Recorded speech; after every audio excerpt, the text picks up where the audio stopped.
Hello everybody, Pratisruti here, and yes, after a long gap, I welcome you all to our channel again.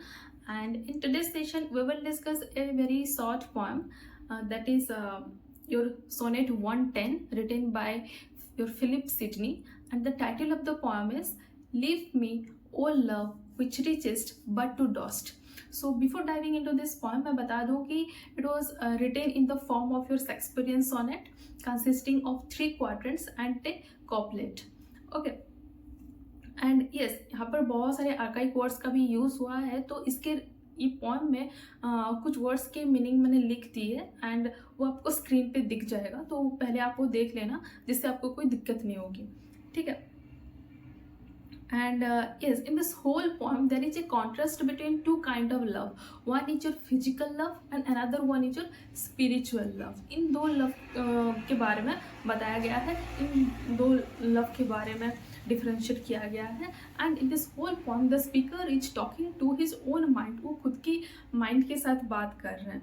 Do remember that. Okay, तो हम title देख लेते हैं. That leave me O love which reachest but to dust. देखो पहले ही title में ही तुम्हारा personification का यूज़ हुआ है, जहाँ पर वो लव को एक ह्यूमन बीइंग के जैसे ट्रीट कर रहे हैं. एंड वो बोल रहे हैं कि leave me O love. Which kind of love? Your physical love. Okay, your bodily love. Leave me O love which reachest but to dust.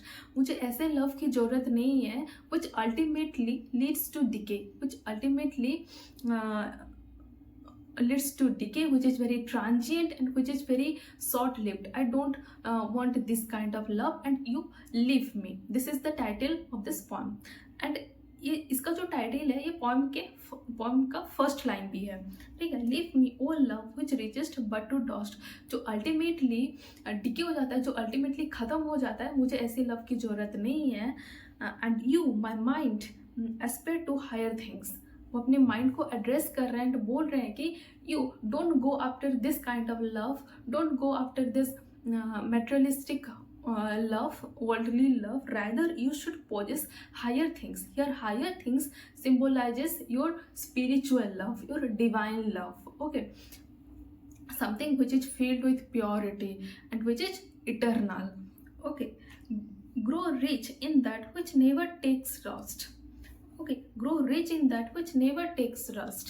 जो कभी ख़त्म नहीं होता, जो कि स्पिरिचुअल है, जो डिवाइन है. You should go after such kind of love.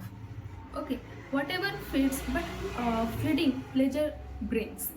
What ever fades. देखो ये बहुत ही कंसाइज सेंटेंस है, but it's field with very deeper meaning. That anything that fades, that what that is your physical love and all your momentary joy जो कि fade पड़ जाती है.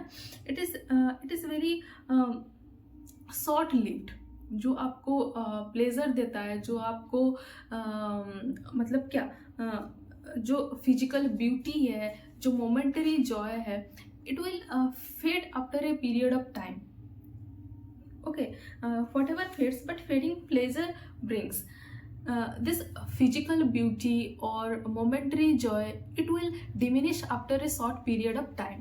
तो यहाँ पर स्पीकर जो है वो बोल रहे हैं कि मुझे ऐसी लव की ज़रूरत नहीं है जो कि एक वक्त के बाद ख़त्म हो जाती है, डिके हो जाती है, डिमिनिश हो जाती है. रादर मुझे एक स्पिरिचुअल लव, एक प्लैटिनिक लव चाहिए जो कि इटरनल है, जो कभी ख़त्म नहीं होता. Okay, which is never dies. Okay, yes, and this physical beauty or momentary joy can give you satisfaction, but the satisfaction is also momentary. That is fleeting satisfaction. वो कुछ टाइम के लिए आपको खुश कर सकती है, but that is momentary, that is not eternal. And the speaker warning his mind not to go after such kind of love. Okay, and वो अपनी माइंड को बोल रहे हैं कि you should aspire for higher things. Coming to the second stanza. Draw in the beams and humble all the might. Here beams symbolizes all the thoughts, all the cognitive ideas, intellectual ideas, your ambitions, your dreams, whatever arise in your mind, उसको beams बोल के symbolize किया है. Draw in the beams and humble all the mind. That means ये सब arise होना, ये सब ideas आना, ये सब thoughts आना, ये सही है, but your mind should not be overly ambitious or overly proud. ये गलत है. Rather you should possess a humble and meaningful pursuits, which is very far away from all this superficial success, right? That means putting aside to all this superficial success, you should go after the things which is very divine and which is very eternal. Okay. To that sweet yoke where lasting freedom be. योक का मतलब क्या होता है? It is a bar which connect two things. Okay, जैसे हमारे during farming दो बैल के बीच में जो एक लकड़ी लगा होता है ना, जिसे फार्मिंग करते हैं, उसको एक्चुअली योक बोला जाता है. But here yoke means our human body. That means हमारे माइंड एंड बॉडी को जो कनेक्ट करती है उसको स्वीट यॉक बोला गया है यहाँ पे. To that sweet yoke for lasting freedom भी. ऐसा क्यों? क्योंकि देखो हम जो सोचते हैं हमारा बॉडी वही करता है. जो हम सोचते हैं हमारा बॉडी मतलब उसको एक्शन फॉर्म में कन्वर्ट करता है. पहले सोचते हैं देन वो एक्शन फॉर्म में कन्वर्ट हो जाता है, राइट? तो हम जैसा सोचेंगे अल्टीमेटली हम वैसा ही परफॉर्म करेंगे. तो यहाँ पर जो स्पीकर है वो बोल रहे हैं कि ये सब जो नेगेटिव आइडियाज हैं, ओवरली एम्बिशियस फील होना, ओवरली प्राउड फील होना, ये सब सुपरफिशियल सक्सेस है, ये सब मोमेंटरी है. इन सबको साइड करके you should possess the intellectual ideas or something which is very wisdom, जो कहते हैं. इन सब चीज़ों को आपको अपने दिमाग में पुट करना है, ठीक है? To that sweet yoke for lasting freedom be. And मतलब यहाँ पर जो स्वीट यॉक बोला गया है ये हमारे माइंड और बॉडी को जो कनेक्ट करती है उस बार के बारे में बोला गया है, उसको स्वीट यॉक बोला गया है. क्योंकि हम जो सोचेंगे हमारा बॉडी वही एक्शन में कन्वर्ट करेगी. तो वो अपनी माइंड को बोल रहे हैं कि you should aspire for higher things and not all this materialistic superficial success. Don't run after such things. Okay, and तुम्हारा ऐसा सोचना, तुम्हारा ऐसा spiritual सोचना, divine सोचना, it will ultimately gives you true freedom and वो freedom eternal होगा. Okay. Which breaks the clouds and opens forth the light, and that kind of thought will ultimately break the clouds. That means break all the negative ideas, break all the momentary joy, break all the evil things from your life and opens forth the light. Open forth the light, that means open a light of enlightenment. Here light symbolize the enlightenment, okay, the wisdom, okay, the spiritual awakening की बात की गई है यहाँ पर. Light का मतलब which breaks all the clouds, that means जो कि हर एक evil things को, हर एक नेगेटिविटी को ब्रेक करके आपके लाइफ में एक स्पिरिचुअल अवेकनिंग को प्लेस करेगा, एक एनलाइटमेंट, एक विजडम को प्लेस करेगा. ओके, नेगेटिविटी को डिलीट करके.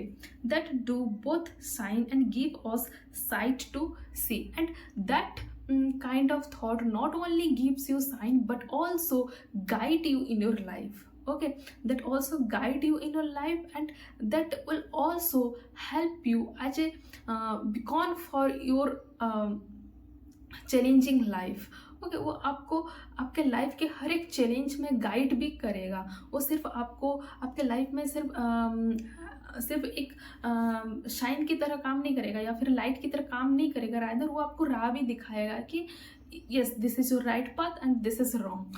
Okay, both sign and give us sight to see. That means it will give us right direction. Okay, oh, take fast hold. Third stanza. Oh, take fast hold, let that light be the guide. Okay, जो मैंने कहा that oh, take fast hold. So take this time very firmly, take this time, use this time very firmly, quickly, and let the light be, and let that light be the guide. Okay, let that guide, जो मैंने समझा है कि that light will help you in guiding your life, your challenges of your life को वो एक अच्छा दिशा दिखाएगा. ठीक है.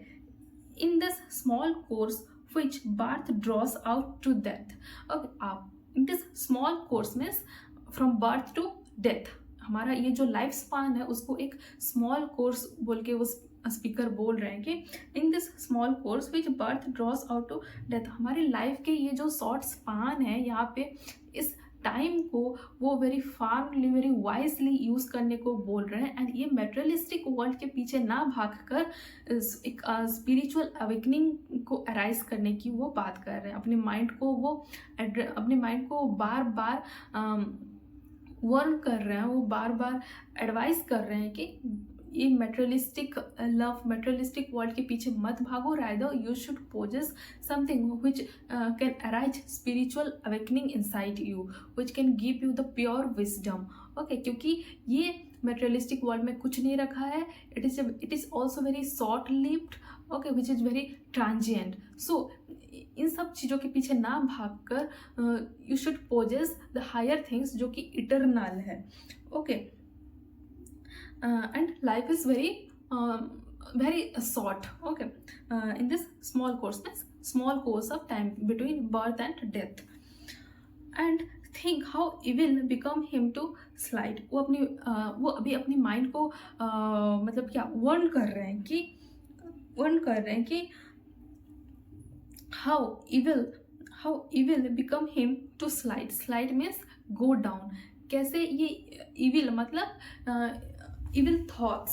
ओके, ये सब मेटेरियलिस्टिक थॉट, ये सब सुपरफिशियल थॉट्स कैसे हमें डाउनवर्ड ले जाती है, कैसे हमें बिना मतलब के इधर उधर भागकर हमारी लाइफ को मतलब एक बर्डन सा बना देती है. वो बोल रहे हैं कि and think how evil become him to slide. कैसे ये इविल चीज़ें, कैसे ये नेगेटिव चीज़ें हमें अल्टीमेटली डाउनवर्ड ले जाते हैं. उसको वो अपने माइंड को warn कर रहे हैं. Who seek heaven and comes to heavenly breath.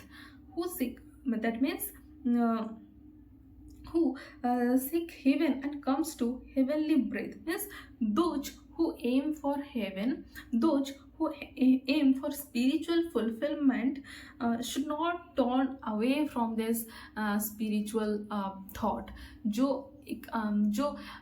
heavenly सोचेगा, जो स्पिरिचुअल फुलफिलमेंट के बारे में सोचता है, उसे उस गोल को अचीव करने के बारे में सोचता है, that he should not turn away and dwell in the pursuits of this earthly life. ये जो अर्थली लाइफ में जो भरा है, जो मेटेरियलिस्टिक वर्ल्ड के पीछे हम भागते हैं, इन सब के पीछे वो नहीं भागेगा. And he will focus on fulfilling his spiritual satisfaction. Okay, spiritual awakening के बारे में वो सोचेगा, ना कि ये मेटेरियलिस्टिक वर्ल्ड के पीछे वो भागेगा.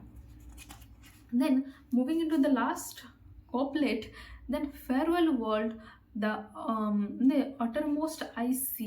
इन द लास्ट कॉपलेट वो बोल रहे हैं कि then farewell to the world, then farewell world. They're indicating that he has gained insight into its true superficial nature. He recognized its limits. मतलब अल्टीमेटली उन्हें अपनी लिमिट के बारे में पता चल गया है. वो दिस वर्ल्ड को, ये वर्ल्डली प्लेजर को, ये अर्थली प्लेजर को हिज बिडिंग फेयरवेल.